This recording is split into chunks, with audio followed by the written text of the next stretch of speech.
37 Disney Street, which isn't far from you, 3 Disney fans have watched a film which they will now review. Hello friends and welcome to 37 Disney Street. It's a monumental occasion today as we reach classic number 50, 2010's Tangled. Someone get me a glass because I found me a tall drink of podcast. I'm Chris Fletcher. Frying pans. Who knew, right? I'm Lucy Ray. Hello friends. I'm Hugh.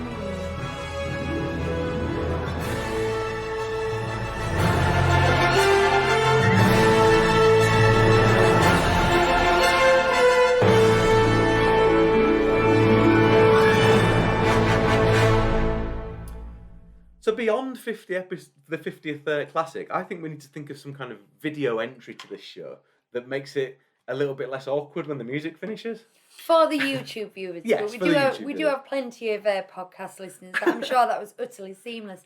If you're watching us on YouTube, you've just seen us swaying our heads side to side like Stevie Wonder for 30 seconds. I like to think like the Muppets.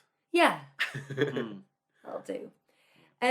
Right, I'm excited about this one, Chris. I'm excited about it as well. I'm not going to lie, this is one of my favourite Disney films. I'm going to go out there and say this is probably my favourite Disney film at the moment. I think it is my favourite. It's a toss-up between that and Little Mermaid, but I think I'm all about Tangled, you know. Ooh. You see, there's the older ones that you appreciate, the Golden and Silver Age. Mm-hmm. There's the Renaissance ones that you have a lot of nostalgia for, because that was our generation. But then there's these new ones, and I think objectively, if they'd say you can only take one of them to a desert island, I'd be a Tangled girl. Mm-hmm. I think I would be. I think this journey that we have been on has brought some little gems out there through the different films. But this is just it's probably where it started for me. I loved the Little Mermaid and those films when I was a kid, but this film's what's brought me back into Disney in my adult life, I think. And I think that is true for the general population of Earth. If the rise and fall of the Disney Corporation's fortunes are anything to go by, it's a real kind of game changer. It's about this point. We should point out, by the way, that we're all in a room together now. We're not separate. And we were supposed to record this last week, but I forgot the charger for the laptop, so we couldn't, unfortunately. But never mind. We're experimenting with one microphone, so I think perhaps you might see us all lean forward a bit to get into it. Yeah, trying to make sure that we're heard. We're working on the technical aspects at the moment. And Bonnie keeps waking up, so we have to, at the same time, not be too loud. So it's a bit of a nightmare. Yeah. However, let us continue. So this was released... Whoa. We have a jingle for this. Every time. It's time to dig a little deeper to learn some Disney stuff. Dig a little deeper, no, we ain't dug this far enough. Dig down deep into the facts, we'll find out what we need. Lucy will school us, guaranteed. Open up the windows, let in the light, children. Chris stubbornly refusing to join in with the side-to-side head bob there. Indeed. Yeah, sorry. Factors up. Right, so this was released in November 2010, so it is 11 years old today. And the worst for it. Yeah, well, yeah. It was 6 years in production, and it cost $260 million. Which at the time was the most expensive animated film ever. Pretty pricey. And one of the most expensive films, full stop, but most expensive animated film. The idea of a film on Rapunzel was floated by Glenn Keane in 1996. We've come across Glenn Keane a lot. He was a lead animator on characters like the Beast and just throughout the Renaissance. He had never directed, but he had been lead storybook artist, concept artist on the writing team and things. He pitched it in 2001 to Michael Eisner. And at the time, Michael Eisner was just wanting to switch the entire animated feature department over to computer-generated films. Glenn Keane didn't think CG quality was good enough or fluid enough at the time to do what he wanted. So he was dragging his feet a little in the concept and trying to think of ways around it, trying to talk him into doing it different ways. Because we've just done Princess and the Frog, and they did U-turn on that. They did go back sort of a generation and do it 2D. Yeah. So there was a lot of, push and pull with this. At the time, it was called Rapunzel Unbraided. What do you think to that? Unbraided. Rapunzel Unbraided. It's a bit naff, isn't it? It doesn't have a nice. Doesn't have a nice sound to it. It sounds a very different film. It sounds like it would have tried to go a bit edgy, a bit edgy, a bit urban. It sounds like someone couldn't think of a word for unbraided, and then they came up with it a little bit later. Well, it's like it's meant to be unplugged, isn't it? But it's unbladed. Rapunzel lets her hair down. And this was in full development for 2007 release. The concept at the time was penned to be a Shrek-like version. And it was totally different from the one they ended up with. Basically, all they ended up with was Rapunzel. You know what I mean? Nothing else. So, Rapunzel Unbraided sounds like a Shrek-like version, but I hate Shrek. I hate it. I think it's very un-Disney. I think it's anti-Disney, which is what it wanted to be at the time, that's absolutely fine. But the thought of Disney trying to go that direction with Rapunzel, I find offensive to my very being. So I'm glad that somebody somewhere said, no, not doing it. So it's was trying to be zany, fun and witty, but not sincere. And this is a problem that Glenn Keane had when he'd originally come up with this princess. He felt like his affection for her had disappeared through this ride. So it was pushed back to 2009 to work on the story. Eisner had suggested, here we go, a San Francisco setting. Also, instead of a tower, she'd just be at the top of a hill, letting her hair down the main road or something. I don't know. I don't think that it's not quite a medieval fairy tale, is it? But these old fairy tales, old European fairy tales, need modern settings. People think that kids won't be interested in them unless they're in modern settings. That is absolutely not true, and there's no evidence of that. Think of all the Renaissance films. Stick to it. Don't. If it's not broke, don't fix it. It's going to be timeless if it's kept in that era, isn't it? Take it out of there, you date it. So the project was scrapped just before, and I mean like the week before, Lasseter took over as creative director. It was one of Eisner's... no, it wasn't Eisner. It was one of the last things to happen before Lasseter arrived, and then it was one of John Lasseter's first acts to reinstate it. So this was a cancelled project for about a week. Was it literally like... Literally. Someone screwed it up and went like that, and Lasseter walked through the door and went, what's that? Yeah, picked it up. Thank you. This was one of my first Sauntering things. past the bin like, Interesting. But I mean, he's got vision and he understands audience. Just John Lasseter. So it was reinstated and it was reworked, shall we say? Now Glenn Keane stepped down as director. Not the band Keane. Due to other commitments, it was announced at the time. It was revealed the week after the premiere that he had actually stepped down due to having a heart attack and being unable to work. But they didn't want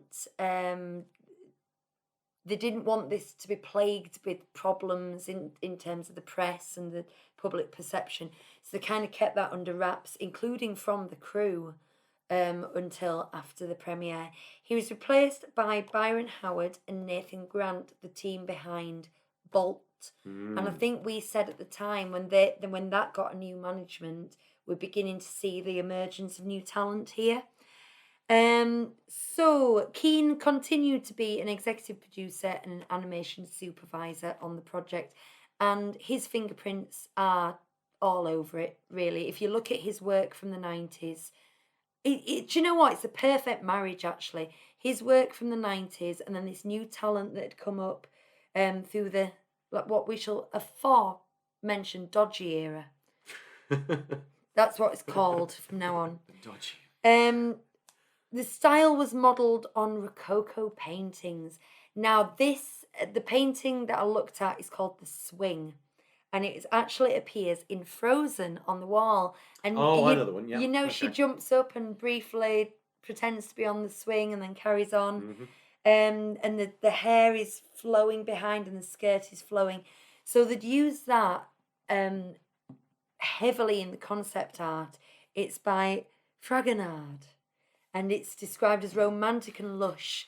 And if you look at that painting, Has anyone else got the Fraggles theme tune in there? Yes, I was thinking of the Fraggles. Down the Fragonard.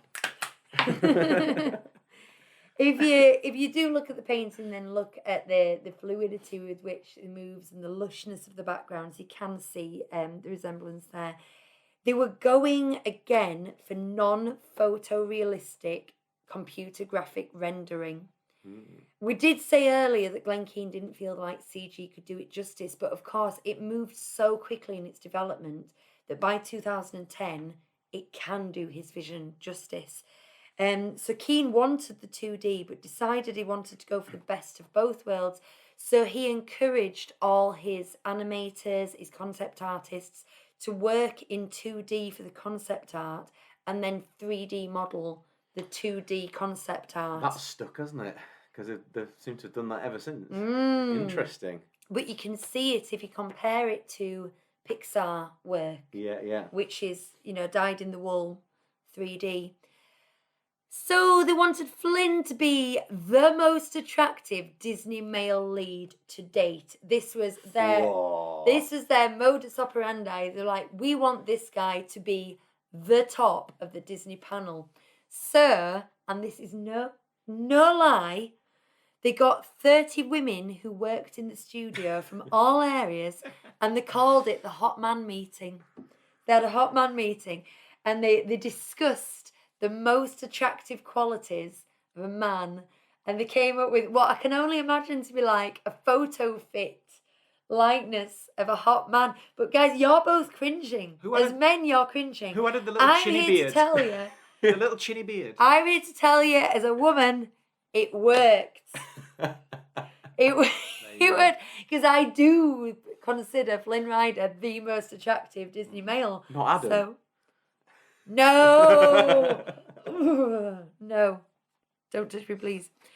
So they created a software called Dynamic Wires for the hair, so this could flow itself, so to speak. To give all the placements of the long hairs and the way the weight would work and the way it would Grown, move. shrink in length. They commissioned Alan Menken. Oh yeah, I've heard of him. You've heard of him. The great. I'm going to say the late great. He's not late. The great Alan Menken, and they teamed him up with Glenn Slater to do the music and lyrics.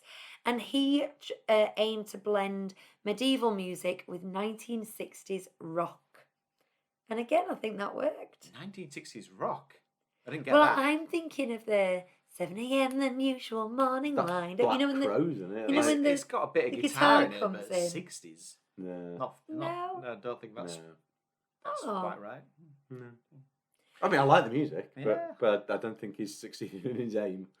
Now, late on in development, Princess and the Frog was released, and it didn't do as well as it expected. And they found that it wasn't getting 4-quadrant appeal because it had the word princess in it. Even though I don't think it's a very princess film, and they didn't either. The studio were really confident this would have 4-quadrant appeal. But in actual fact, the young boys just didn't want to see a film called Princess and the Frog. So they were really worried about Rapunzel, another famous fairy tale princess, and that's why they changed it to Tangled. This prompted a lot of criticism at the time that they were dumbing down, that they were making marketing decisions instead of creative decisions. You'd think that you'd get like a whole, because there's Tangled, then there's Frozen, which kind of follows that pattern. Yeah. And then what, Wreck-It Ralph? Like, is that it? Have they given up on that? Well, directors Howard and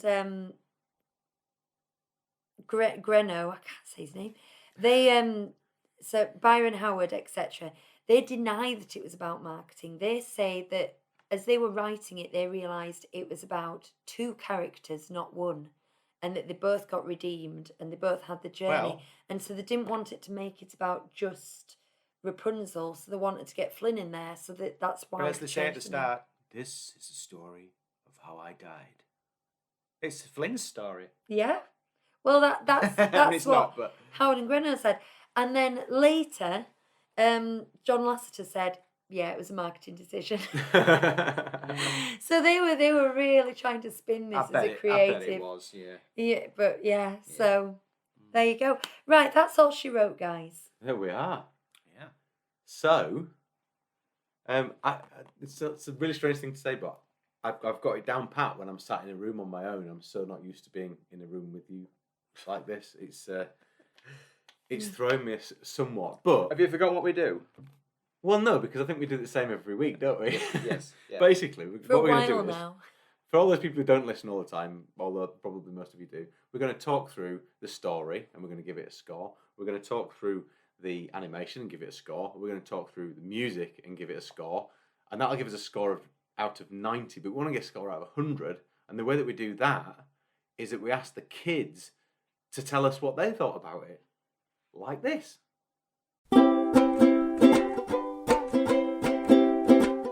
Today we watched Tangled. There's a little girl who's about to be born, but her mother's is a bit poorly, so they used the syndrome flower, but they had to find it because someone else had it, and then her hair had powder, and if it was cut, the person who had it would lose the thing that they used it for. They used it to make them look a bit like not as old as they were.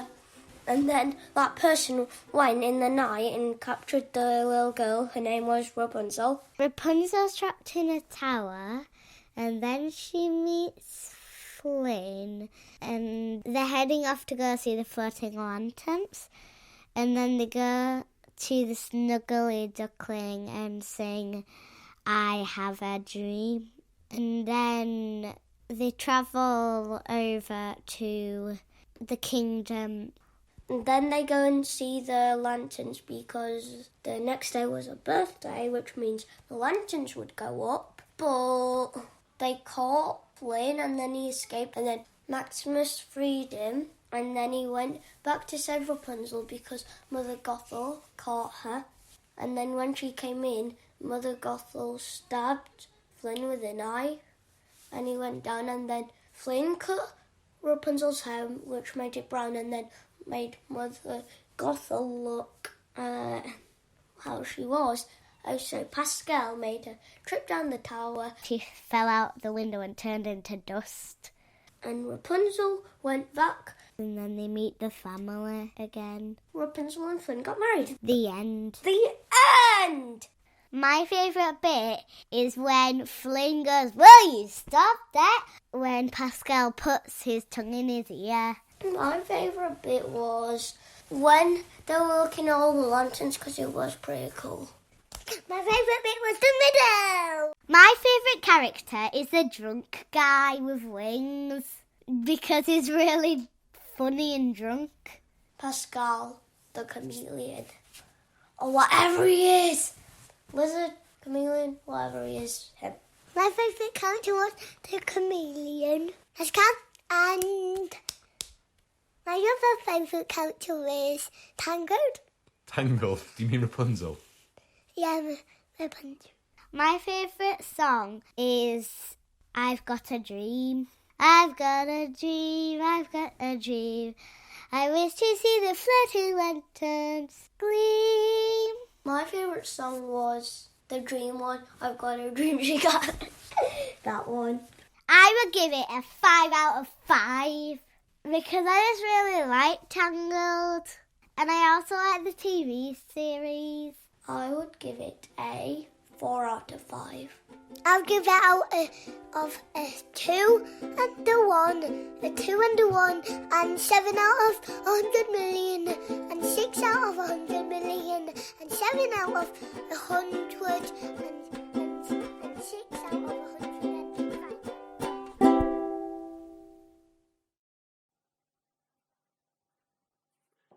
So there you go. Yes, and I have to think back to last week when I edited that together to remember the scores, but I think I remember them now. So yeah, there we go. All good. All So, good. but what did we think of the story? So it's time to discuss how the story goes. I know it can't be worse than Oliver and Coke. I think we're past the films that are worse than Oliver and Conan, aren't we? Yeah. I think it's nailed in as the second worst Disney classic. Yeah, he said it. Yeah, yeah. After what was the worst? Was it Chicken Little? No. No, it wasn't. It was The Wild. It was The Wild. Oh, course it was. we don't talk about that. Not anymore. Right. Ryan. Do you know? Is this the first to use that Disney animation logo with the Steamboat Willie? Well, it actually had the number 50 on it. Yeah, I think it is. I think it is, isn't it? Yeah. Because I think we would have mentioned that before. But anyway, just a Yeah. little side note. But do you know what I like about this intro? Is it's a proper intro. It's got the little backstory, the exposition of Mother Gothel stealing the flower, then stealing the child, and all that, and then it builds up to, all this stuff before the title, and it's like hoping that one day the princess would return. And it's like, then it says Walt Disney Presents, and then there's a little bit more back and forth with Rapunzel and Pascal, and then as the music kicks in and she runs past and the title comes up, Tangled. It's proper intro stuff. It's well ace, isn't it? choreographed, and you're like, yeah, come on. Yes. I love all that stuff. Yeah. There's a real kind of, I just think, and I don't mean to dumb it down at all, but when you're doing GCSE English and you're writing stories, if you start a story with, this is a story of how I died, short sentence for impact, pull them in, get the reader wanting more, it's absolutely textbook. But you're back to a good old-fashioned prologue, like you said, this is what Beauty and the Beast had. And it really does work, and it gets it all... It gets it explained so neatly. Within the realms of fantasy, it's almost without holes. Now, I don't want anyone going into, I think... But that's what we always do. I know. But when you're talking about ridiculous fantasy stories, you're going to say, well, it's just ridiculous that would heal her, and why did she... I've got something to say about that later on, yes. Yeah. But at this stage in the story, they've wrapped it up so neatly and so quickly. Yeah. You're on. And then you meet Rapunzel. So, I mean, we're going to talk about that with music. But I think her character and Pascal's character and her situation is musically explained so well. Won't go into the music bit, but it's within the first 10 minutes, you've had everything. You've had Mother Gothel, her parents, you've had a slight introduction of Flynn, you've had her. Well, and then what do? Straight into the castle, Flynn's stealing the crown. Yeah. Everything. Boom, boom, boom, Moves boom, it boom. Lick a pace. And Mother Gothel, she's a very good villain with like quite a decent motive in that she just wants to live forever, basically, and she's vain as well. So it's a good reason for her to have Rapunzel. And she's an interesting villain, isn't she? In that, and she's pretending to be a mum, which is really dark. Well, I have to delve straight in there. You haven't said much, Chris. If you are No, you're all right. No, I thought she was Susan Sarandon for ages. I was literally that was what I was going to say. I always think it's Susan Sarandon, and then I remember that she's an Enchanted, and that must be it. No, but it's because the caricature, the character looks like her. I think that's what it is. It got to the point where like I thought it once, and then the next 3 or 4 times I watched it, I just assumed that was Susan Sarandon. And one day I looked it up. I always have to remind myself that it's not her. Not her. Yeah. Well, I've got a big problem with that character. I love this film and everything, but what you miss is that there is actually a fairly decent amount of affection between mother and daughter there, and she's brought her up for 18 years, and Rapunzel's got an awful lot of trust in her and love for her, and she doesn't want to disappoint or upset her. And even though she's an absolute cowbag... Are you saying she's done a decent job? Because she's raised a pretty decent kid. Even though she's an absolute cowbag, there is moments when they embrace and she kisses the top of her head, and that's not... But she's kissing her hair, isn't she? Well, okay, I suppose... But she is, though, isn't she? I suppose so. I suppose that's true. And you could say she's got an ulterior motive, but... I mean, she does have an ulterior motive, but there is mother-daughter affection there. And at the end of the film, when she dies, and she's only just learned that Skipping ahead. that she's got other you know, Spoilers. she meets her own parents, and you'd think, oh, that's wonderful because she's wanted to meet them her whole life. No, she hasn't. She only found out that she was adopted Moments before. moments before. And I just think if you really delve into the emotional implications and She would the grieve. Stockholm syndrome and all She that would kind of grieve stuff. her in some way, and they do a good job of that on the Avengers when. Sorry if you. So slight spoilers for Endgame. Yeah, skip ahead to 10 seconds. But when Gamora thinks that Thanos has just died in that collector's place, and then she grieves him. She's like, he's like, why? And she's crying for him. And you're like, you would do that because he's awful, but there's still a father figure there. Like with this. But anyway, that's all stuff that hasn't really occurred to me until now. You do kind of just accept it in the moment, don't you? Yeah, I mean, the only thing that occurred to me about her as a character, well, I suppose it's not her character, it's what she did and how she did it. She's quite calculated. She literally, she goes, I'm going to have her hair, tries to cut it off, and sees it die straight away in front of her. So she goes, right, I'm going to have the kid instead. So and this dashes off. So she knows what she's doing. She's thought all this through, and yet she still gives Rapunzel her birthday as the same date as her actual birthday was. Yeah. It's not the cleverest thing, is it? Just to speak in slightly broader terms, though, what I like about this film is that they've decided to. It's like they've really wiped the slate clean, haven't they? They said, right, let's go back to basics. Yeah. Let's do a princess film told in the context of when that story, where that story comes from. But the only thing that's really updated is the kind of the rhythms and the tones and the language, because everyone's got a modern tone in speaking, and I love that. It's really fresh compared to I think everything else that's come before.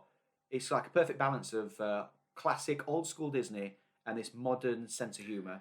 It's like what I like as well is that dual story, that it's not just about a princess, it's about him as well. And if you think about, I mean, you said before, Little Mermaid's one of your favourites. If they'd have taken that story and used his character as well within that, they could have made it an infinitely better story, much more wider appeal as well. Because Eric, love him, very vanilla. Oh yeah. Without a doubt, but there's so much potential there in that character that they could have done something with, and that's why this works for me. And Flynn Rider, like, I don't know anyone who doesn't love that character. Not not just what you said before about the Hot Man Day or whatever it was called, the Hot Man meeting, but like just everyone loves that character because he's a breath of fresh air. He's genuinely funny. Yeah. Like the whole, the Smolder. Come on, it's like I love that. It's it's like they've taken the Blue Steel from Zoolander and like peppered that in. It's just got all these sort of little modern like little nods. It's good stuff. Yeah. And he's genuinely fun. You want to spend time with him, don't you? He's a love. You know what he is? A lovable rogue. Yeah. Something else that this film does extremely well, and it's a point that other films have fallen down on, and that is once he gets her from the tower, well, you need to have a reason to get her out of the tower. Apparently, in early writes of the script, she wants to leave, and he texts her, and then they've nowhere to go, no reason to go. Yeah. So they introduce the idea of the floating lights, so she's got a real reason to travel. But once you've introduced that, you've got that journey, and there's been so many, like, the problem with Beauty and the Beast is it's just a load of people having dinner, they said. And the problem with Emperor's New Groove is, and then they go on a journey, and you've got to find a way of making this journey interesting. But the twists and turns that they take on that, the snuggly duckling, and the being chased, and the getting trapped, because and they're that. chasing Flynn Rider, so he's on the run, and then he's bringing in the threat along with him. Yeah. And sort of the way they managed to make that whole section so engaging, not a dull moment for a second, it's genius. It's absolute genius. Is this film partly responsible for the proliferation of dangerous floating lanterns? Because we got married in 2009, and I remember at the time being like, I decided I was against them, and someone brought one to our wedding, and he brought a single one, and I said, look, I don't want to make a scene. Let's just let him. In case he's trying to do a nice thing, let's just let him let it off. And we did. and a barn burnt down. No, it's not true. but they got banned like a few years. Only was about 2000, about 2014 or something, maybe 2013, somewhere around there. They got properly banned. But I feel like this film probably contributed a bit to the popularity of them. Possibly. I mean, there were a lot, weren't there? Because it exploded around that time, and then they had to ban them. Just I remembered going to Whitby on New Year's at about that time. Yeah. And we went up to the Abbey. 1 year, and it was they were everywhere. Yeah. And the next year, the year they'd been banned, we saw about 2 in the that entire night sky. We saw a couple. But the year before, dozens. Yeah. Dozens of them, all littering the sea. Anyway, And So- I really like, by the way, the way that Mother Gothel basically makes herself out to be the hero when she when they tie him So up and shove him off in Machiavellian. the boat, and it looks like he's escaping, like he's fleeing, and then she turns up and she's hit them both over the head and runs away with Rapunzel. Well, not runs away, you know what I mean? Basically persuades her that she's in the right and everything. I think that works so well, but her friends help her out, don't they? It's the absolute textbook definition of a Machiavellian personality. And if anyone ever says, "Oh, what does that mean? What's Machiavelli?" Mother Gothel, just in every way, just the way that she. And a sociopath as well. Yeah, like, she's sociopath. very defensive, and she's like, "Oh, I guess I know I'm the bad guy." Yeah.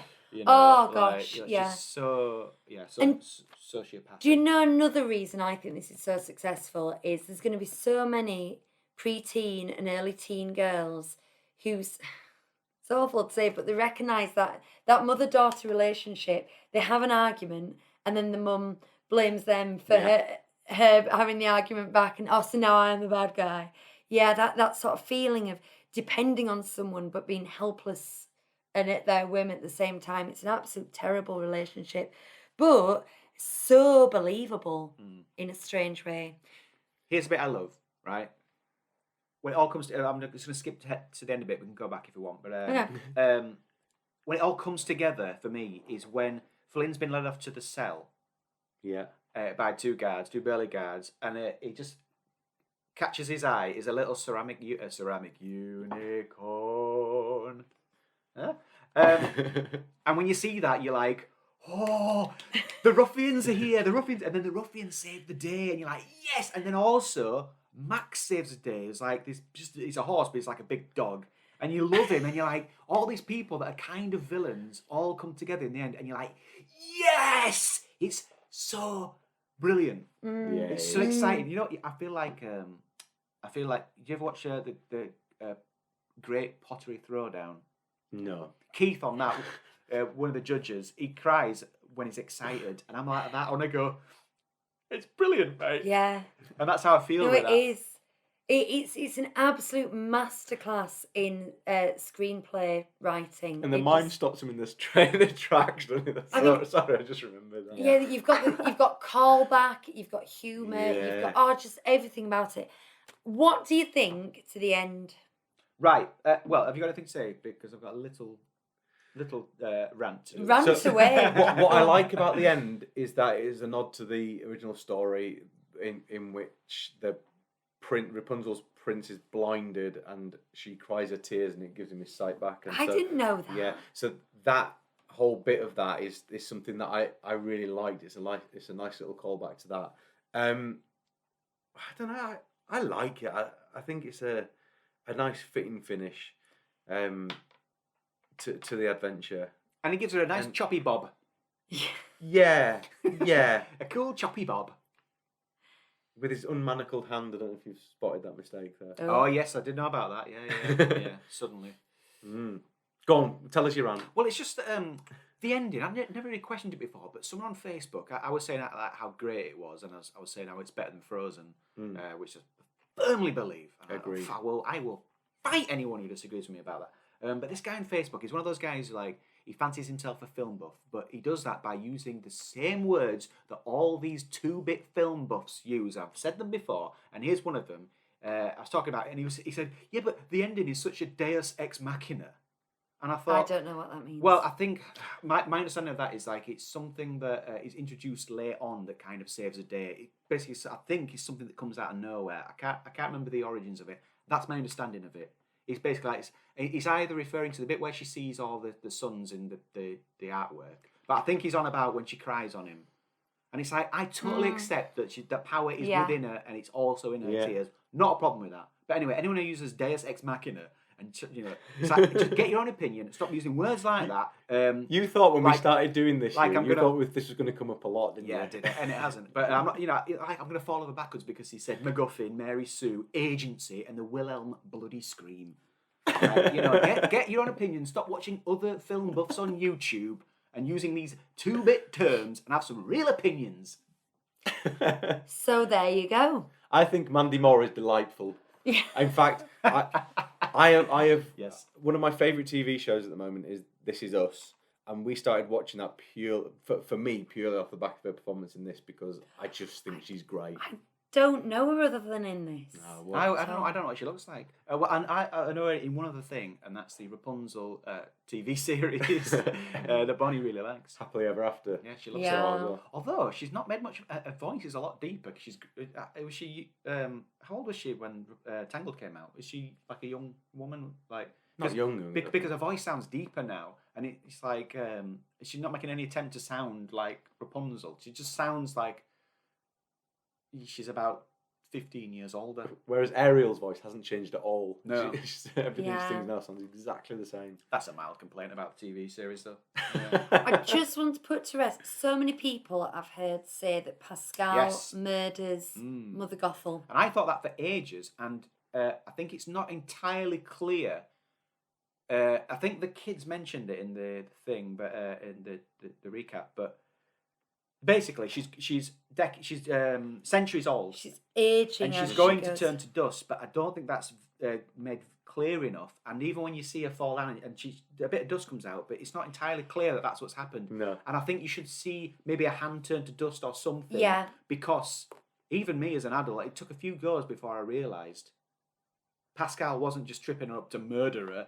It was because she's dead anyway. Might as well pop her out the window. I also think at that point Don't want to make a mess. You'll have to clean no it up. need to introduce Pascal and his smug face anyway. She's got a cloak over her head. She's staggering backwards. She could easily have just fallen out of that window. It is a bit strange that all happens so quickly, though, doesn't it? Because she doesn't sit there getting her to sing to her constantly, 100% all the time.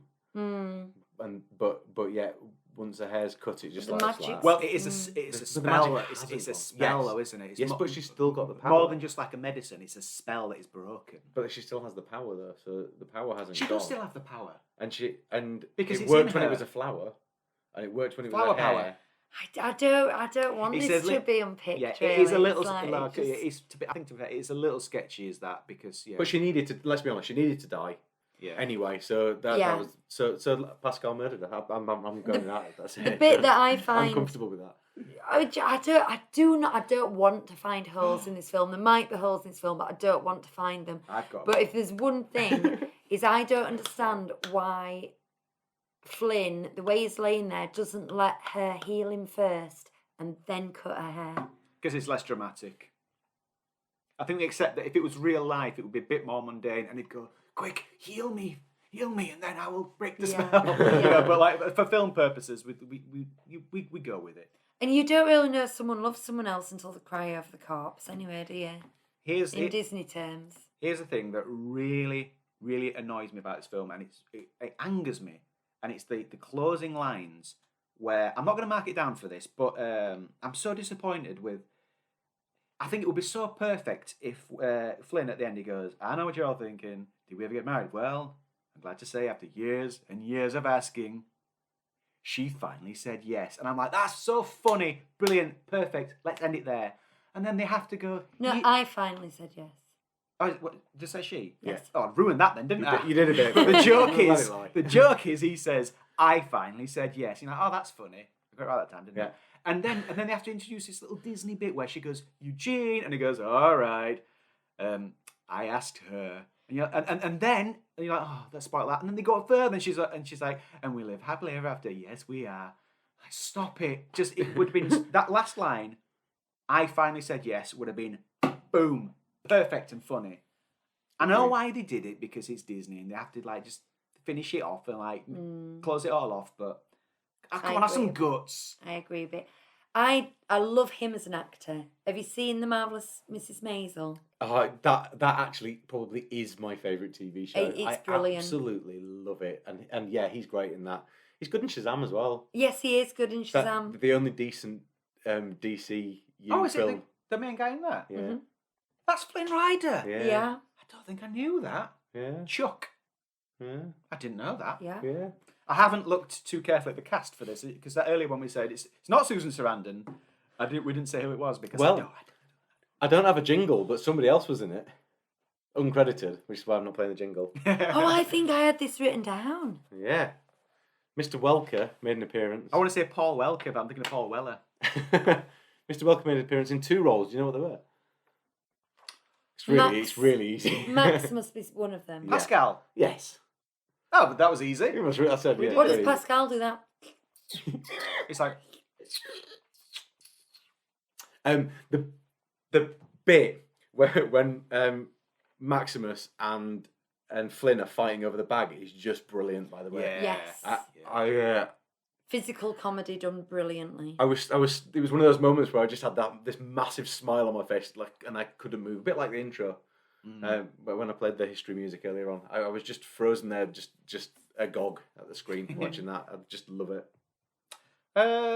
I'm towards the end of my notes on the story. Anyone else? I'm done. I'm done with the story. Let's grade it. Let's score this thing. Yeah.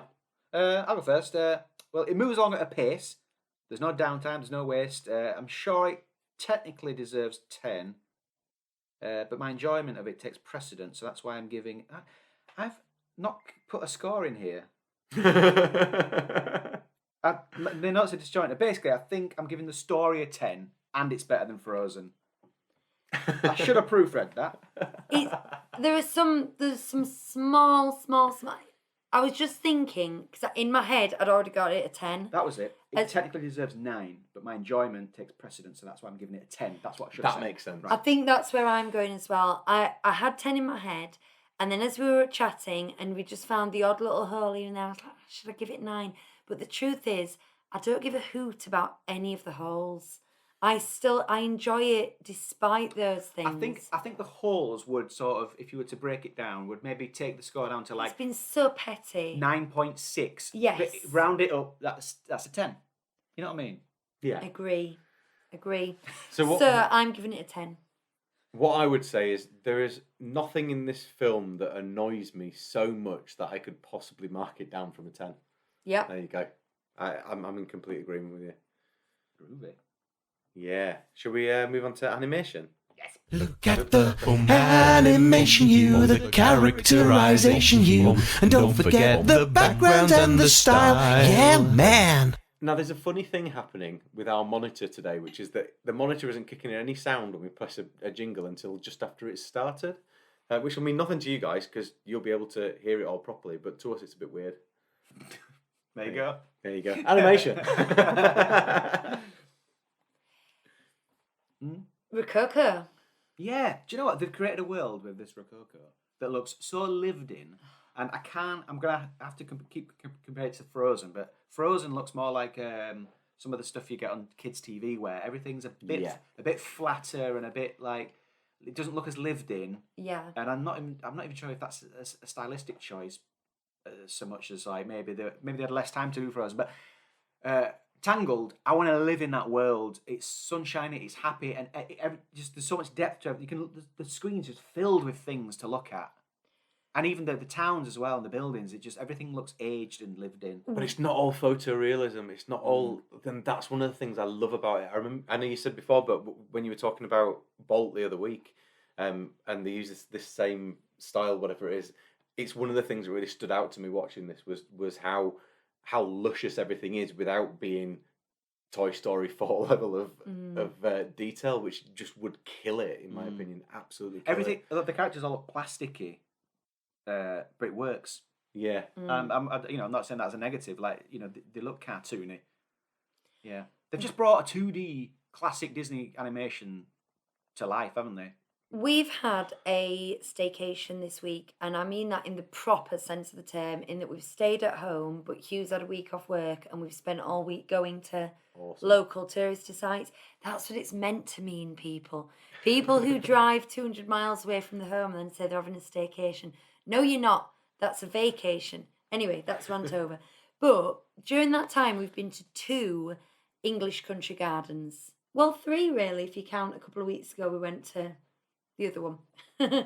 And Sounds great. yeah, The other one. we've been to Chatsworth House, we've been to Castle Howard, and in both cases we were blown away by the plants. We've been to forests, we've been like these huge hydrangea The bushes, other was Brodsworth Hall. Broadsworth Hall, Oh. and there's you've got wisteria climbing up trees, and just the most amazing plant life that can only get there on a property that is hundreds of years old, and plants that have been allowed to just do the thing for hundreds of years. And you really see there's just nothing like it on this planet. It was fabulous. And that's what you see in the forests and the towns and the foliage in Tangled. And that is so hard to replicate for an artist, because it's just been allowed to grow naturally. There's no rhyme or reason to it in the real life that we've seen, and yet someone has sat down and intricately placed each flower and each vine and each extra bit of long grass to make it look like these places we've been visiting. And I'm just overwhelmed with the beauty of it. But like you say, all the time they managed to make it look fantastic, not realistic. It's just skated that line perfectly. It's the luscious, best, isn't it? The best of the real world, and just taking it a little bit further. That visual of the tower, it's just with the mountains in the background and stuff. It's just beautiful, absolutely beautiful. And the character animation is really good. Yeah. The Smolder. Come on, the Smolder's perfectly executed. My favourite bit of character animation is when Mother Gothel discovers Rapunzel's left the tower, and she sees her at night, and she approaches her, and she's like, and she basically says, "All right, fine. If this is what you want to do, you're going to regret it." And she does a reprise of Mother Knows Best, and then she kind of, as she does the last word, she leans in. And she swoops a cape. But there's just something about the way she leans in and she does that last line and swoops a cape. It's brilliantly done. Whoever animated that is just like perfectly executed. And actually, that's one of those weird moments, when you watch something and it makes you kind of well up and you don't know why. But it's just because you enjoy it so much. Like me in my Frozen 2 moment. Well, and me, that bit where she laugh cries. Yeah. When she sees a mum. Final route. Literally shivers on my spine when you just mention it. But it's not as bad as that. But I do get a bit emotional when I see that bit of animation, because it's so nicely done in Tangled as well. Go on, you. Well, if we're talking about character design, the ruffians, how do you design characters that are so menacing and yet so lovable at the same time? And how do you animate them so that they can switch from one to the other? And the comedy, the difference between them, the differences in size, just everything about the ruffians is just a masterclass in character animation. So this is something that made me laugh when you said about them using Shrek as a guiding light for this film in the early days, because we've seen this done really badly in Shrek. Oh yeah, really badly. Yeah, when they want and hordes of people lazily, or any of that kind of thing. it was just lazy. Yeah, really bad. And inconsistent. Yeah.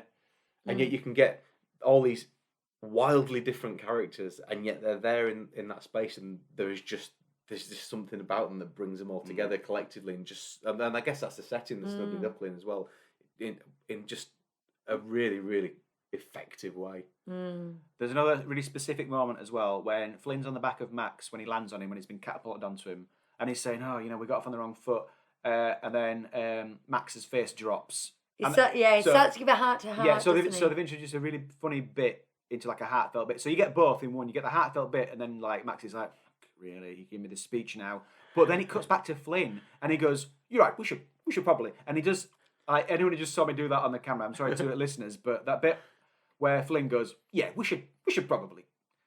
Brilliantly animated. We're not that close. We're not going to have those moments. It's Brilliantly like the done. Tony Stark "we're not hugging" thing. It's fantastic. Just brilliant. Do you know what? If everything we've spoken about so far, and we haven't spoken about Rapunzel and her hair, but it's very almost overdone. What is really underdone is the grief of the parents. And you know when she's straightening his medals, and they just look up at each other, and neither of the faces barely move. And for an art form, animation is about movement. Yeah. And to just have two characters just look at each other with a very slight squint in their eye, and to know exactly what they're going through and how they feel and what they're both thinking is. I'm getting it now, guys. I'm getting it. I will talk about this later in the popular segment, Hugh's Cry Factor. I want to say, though, have you got anything to add, Chris? Nick, you carry on. Well, it's about the final shot. Okay. And, oh my God, this is perfection. Let me talk you through it. So, the kiss. Final shot, the kiss. And as they kiss, one of them's holding up the crown. And the crown sort of hovers over one of the, I think Flynn or Rapunzel's shoulder, and it's perfectly framing Pascal, who's sat in the middle of that crown, and it's not the attention's on them as a kiss, but one of them, as they're kissing, one of them is casually holding the crown up, perfectly framing him, Pascal, and then Pascal turns red as they kiss, so it's all building like just all these little moments. He's red, utter perfection, and then it cuts away to the drunk Cupid man appearing at the end. Yeah. So you just got this like the kiss, Pascal perfectly executed in this frame of a crown. He turns red because he's embarrassed. Then it goes up, you see all the lanterns, and then the Cupid man comes in. All bang, bang, bang, bang, bang, and then you're like, that was a film. Yeah. Yeah. Yeah. And that is why it's better than Frozen. And anyone disagrees, I will fight you. That is the Disney Street promise. You don't get that. Maybe that's not the remit of Frozen. It's a different thing, but nothing in Frozen makes me go, that was nice. No. I completely agree with you on that. And speaking of nice, the whole bit on the boat with the lanterns is just beautiful to look at. That's one of those things you talk all the time about. Would you have artwork from stills from this as artwork on your walls? I've said to Laura on more than one occasion, we've got a bit at the top of our stairs on the second floor that's just massive and open. I would love to have something from that just there. The lanterns and the dark sky and I would love it. One day maybe. It just perfection. I can't. Can we score it? Because yeah, 10. It's 10 from me. So there's one bit, right? The thing is, we always talk about how well what are you looking at me like this for? We always talk about how well they do water Disney. Yeah. Well, I do, don't I? I go on about it a lot. When she first steps out of the tower and she walks into a puddle and she starts singing the Reprieve. There you go. Just like a dream may be. It's actually that water. The quality of that water there is substandard. No, Chris. Wow. And for that reason, I'm going to give it a 10 because I can't. Thank God for that. I knew that was coming. I thought, oh, that's weird, but I thought I'm going to watch out for that. But the rest of the water, superb. Was it really substandard water? It was just the reflection didn't sit quite well. It didn't look real. It looked like cellophane. I'm going to watch out. So yes, it was really substandard. I should mark it down, but again, you'd probably knock it down to 9.9, so you round it up, don't you? Yeah. Music? So do, so me do, do me so do, so me do. We are going to talk about the music. Hits, rate the songs and score the incidental bits. Since we're on music and you just mentioned it, I think you'll find it's just feel the grass, the dirt. She does a little roll, the dirt. I can't do rolls with my vocal cord. Just feel the grass, the dirt. I like that bit. The dirt. Nice. Alan Menken. Right? This. So you tried to do without him, didn't you, for a decade? You were like, he was in the Renaissance. Let's see what we can do without him. Nothing. That's what you can do without him. Bring him back. But yeah, and he did Enchanted and then this, didn't he? Yes. And he wasn't allowed to do in between because they didn't want it to be too samey. Yes, exactly. This is what the world's been lacking, Yep. is an Mencken musical. And I just want to go on straight away and say the difference is the music matters. Now, that sounds so obvious. I think we were very enthusiastic about the Princess and the Frog music. But the truth is, the music just came on and said what the characters had already said in dialogue and just cemented it a bit. That doesn't sound like Randy Newman at all. They reiterated what we knew was going on. Whereas this, in true musical theatre form, the actual character development or the exposition or whatever you need is in the music. So the music needs to be there. If you took any of these musical numbers out, the story wouldn't make sense. And that is so important, and that is why it's successful. I've said before, though, that I don't like it when there's too much exposition in a Disney song, in particular, because I want to take that song out of the film and just listen to it walking around a park, for example, and not have there be the famous example. The example I've used before. It was in our music episode, Scales and Arpeggios, where at the end of You're Welcome, where Maui starts singing about a boat right at the end of the song. You think, that song's been really good up to this point, and like even very specific. Even though it's quite specific about him as a demigod, you can still kind of just enjoy it. But then he starts really specifically saying, "I'm going to need that boat because right." And but in the Lin-Manuel radio edit, they changed those lyrics, didn't they? And it's awful. Did Have they? you heard that? Did they? Yeah. Well, they had to. They released it as a single. Oh, well, that kind of goes against what I'm saying then. But in this, When Will My Life Begin? Great song, because it kicks in, like, the guitar kicks in, and you're like, oh, this is a modern poppy song for a really traditional looking, in terms of, not like technique, but visual, well, whatever. It's 3D, but it still looks traditional. That's what I'm saying. Yeah. Anyway, but the song, as great as it is, I love the song, it ends, first of all, it peters out, which you can kind of excuse if, like, that's fine, because it kind of, the tone changes, it peters out. But the last thing she's saying is, like, she wants to see the lights. And you're like, what? So you're saying, like, the song has to have the expositioning because it moves it forward, but I don't like it in this, because I don't want the song to end with really specifically talking about some lanterns. That's judging the music outside of the film, though, Yeah, but and we're judging the film. Yeah, but I think it should work. This was my number Outside one of song the in our film. top 5 songs, isn't it? What we're talking about here. This is my favourite. Oh, I thought it was Kiss the Girl. Oh, no, that was number 2. Oh, was it? Oh, hang on, no. Oh, it was in my top 5 anyway. Okay. It's in my top 5. Kiss the Girl was number 2. Yeah. But yeah, because in that episode you went, and I know you don't like songs ending in exposition. But I want my musicals to deliver what they need to deliver. And when I listen to the songs from a musical out of context, in my head it's still in context, so it doesn't bother me. But it's like Mother Knows Best and I Have a Dream are just great songs that you can listen to. Yeah. And they don't have to be. You don't have to go, oh, what's this bit they're singing about? Do I need to watch the film to understand it? They're just great songs on their own. I Have a Dream, perfect. It's funny.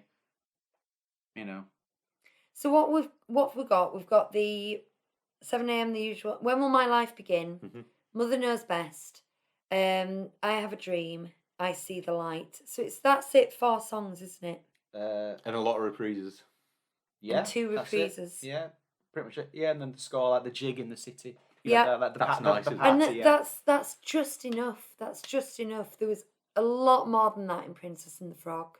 And the songs there needed to be there. Mm-hmm. And all 3, and you've no duds because you've so few. You've got 4 songs. They're all strong. Mm-hmm. That's the I just think it's another, he shoots, he scores, he wins kind of situation. It's done everything he needed to do. Do you know Scored what? a Though? home run. I will say in Mother Knows Best, slight niggle is that when she goes, skip the drama, stick with mama, sounds exactly like, still we think he's rather tasty.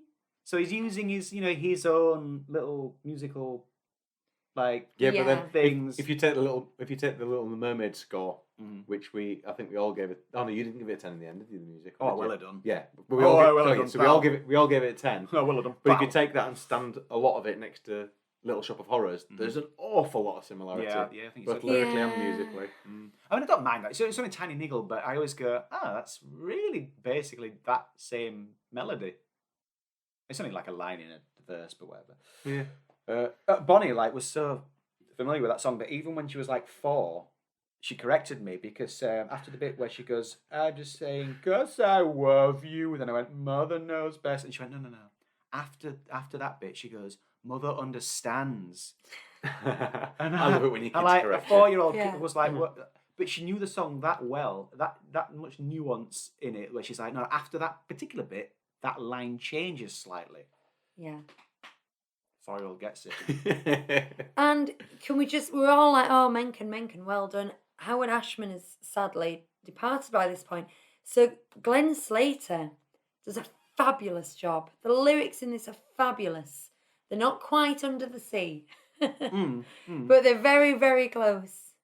And like I say, if he can, just getting a song to rhyme, I know that seems so basic, but rhyme and scan, which this does brilliantly, but also move the story forward, rhyme and song, and there's no spare bits, there's no fluff, there's no doobie-doobie-doos or anything, brilliant. It kind of ties into animation, but at the end of I Have a Dream, there's a little sort of, what do you call it? No, is it a tableau?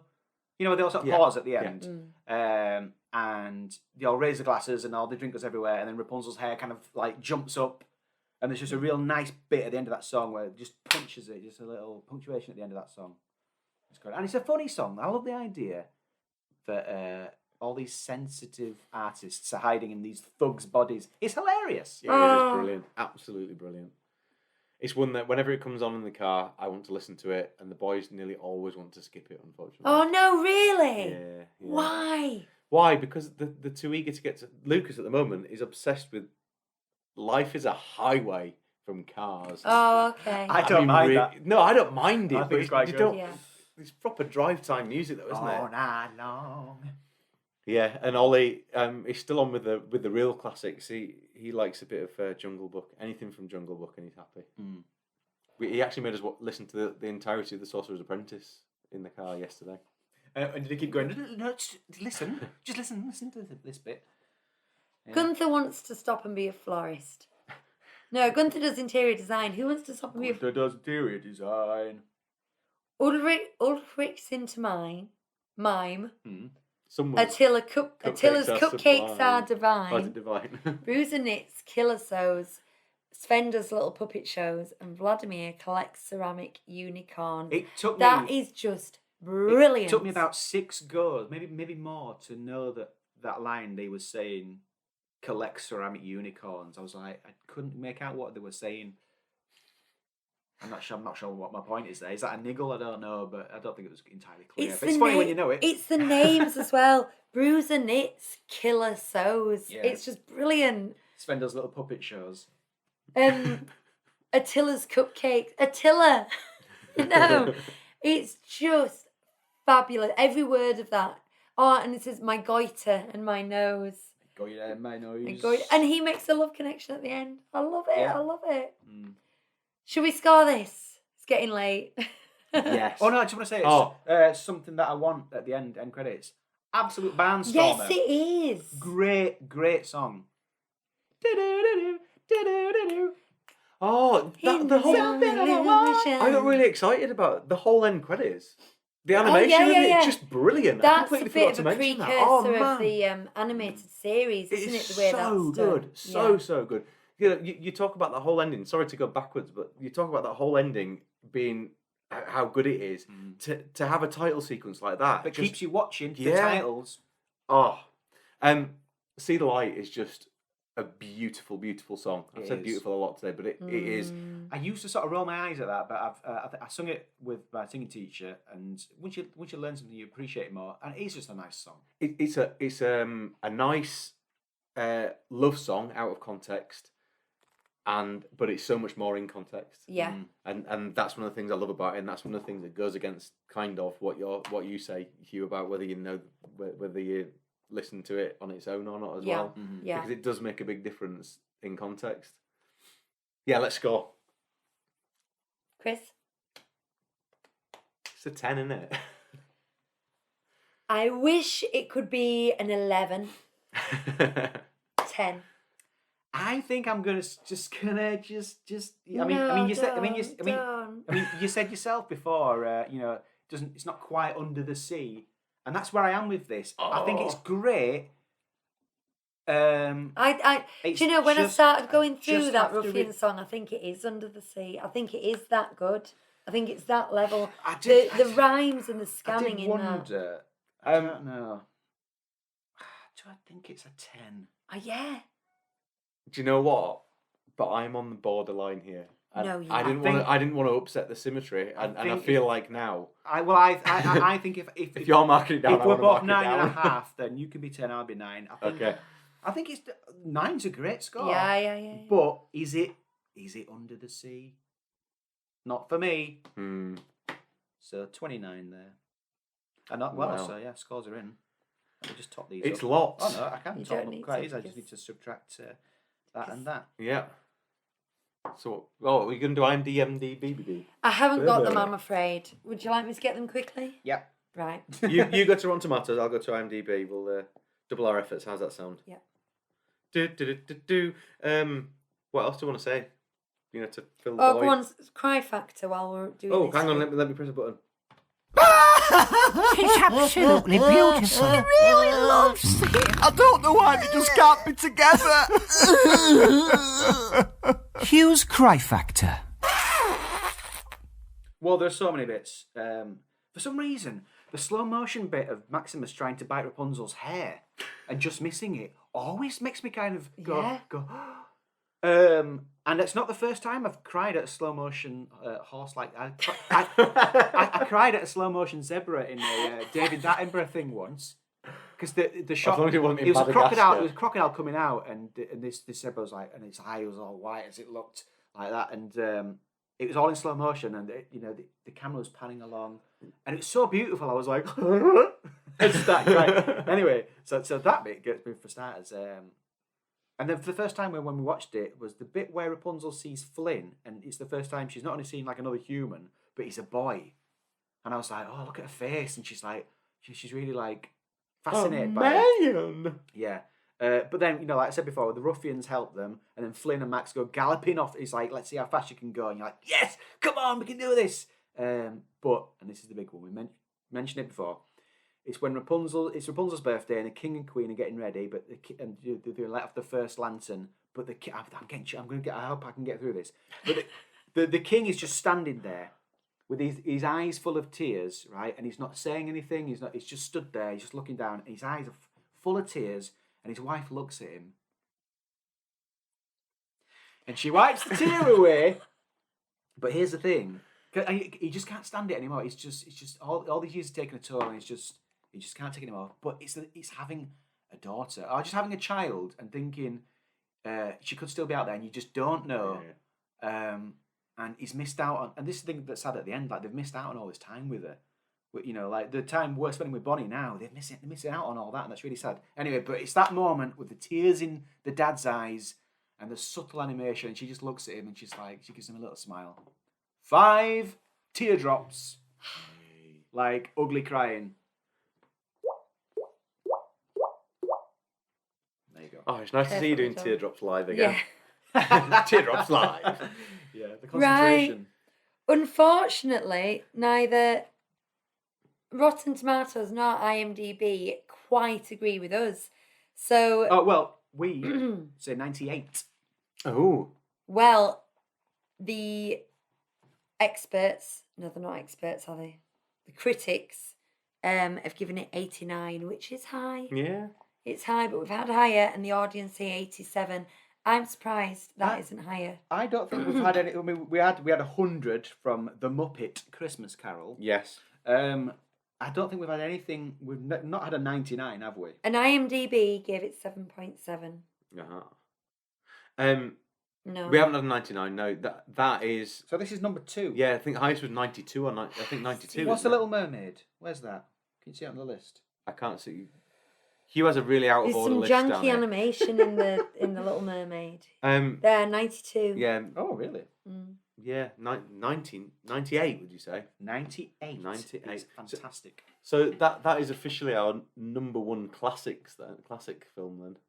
At this point Yes, in time. yeah. Yeah. Because, I mean, really, we were being very generous reviewing The Muppet Christmas Carol at all, weren't we? Yeah. It's No. not entirely Disney canon. It's fine. Whereas a Star Wars holiday special. Oh, do you know what? They've taken the animated bit out of that and they're presenting that on Disney Plus. Yes, yeah, I'd seen The Faithful Wookiee. Yeah. How dare they? You show that whole thing, Yeah, Disney bring Plus. the whole thing back. Just do it. Just quickly, we missed Fave Bits. Oh, yes. And what? Lucy's just giving. I know she's trying to be discreet. You were literally hiding Oh, behind okay. your chair like that. Okay, You were okay. talking. Right, I'm right. like, look at the screen. Just quickly, we missed Fave Bits, and Yes. there's a bit that really made me laugh when we watched it last time was the bit where his nose is different on every poster he sees. Yeah. His wanted poster, and there's one where he goes, "Well, now they're just being mean," and I properly was like, He's at a very critical juncture as well. It's Yeah. like he's about to be arrested. And Yeah. It's like that's what worries you. really funny. My favourite bit, but you've already mentioned it, would have been the look that Max gives him when he's on his back and he's being emotional. And the funny thing about that is when it's in reverse and Flynn's talking, you can just see the sort of the tip of his brow and his cheek, and you can see it move into position where he's like, really? If you watch the horse Yeah. on the side, yeah. But really, it's when the ruffians all turn up, isn't it? It's when they're all there and they come and save the day. That's the best bit. Well, I think The it is. ceramic unicorn on the shelf. Yeah. And then you're like, Oh yeah. it's a great film. So, as with the previous episode of this, I've written myself an outro. Right. If we're here, it's crystal clear that it's time to say goodnight. Next time we see the light, the fog is lifted on yet another Winnie the Pooh film. Hey, you like that? Oh, are we That's quite doing cool. that? Are we doing that? Well, it's one of the classics, so we kind of have to. Okay, We have yeah, to. We yeah. have to. We might love it. In the meantime, we have a dream that you'll all continue to support us on Twitter, Facebook, Instagram, and all those other places. And if you want to help keep us in ceramic unicorns, we're on Patreon too. But remember, Mother knows best, so make sure you ask her first before signing up. Do you like that? Yeah. There you go. That's it. That's all I've got. So until next time, have you got anything else to say? Nope. Excellent. Well, until next time, we'll see you later. Bye. Bye.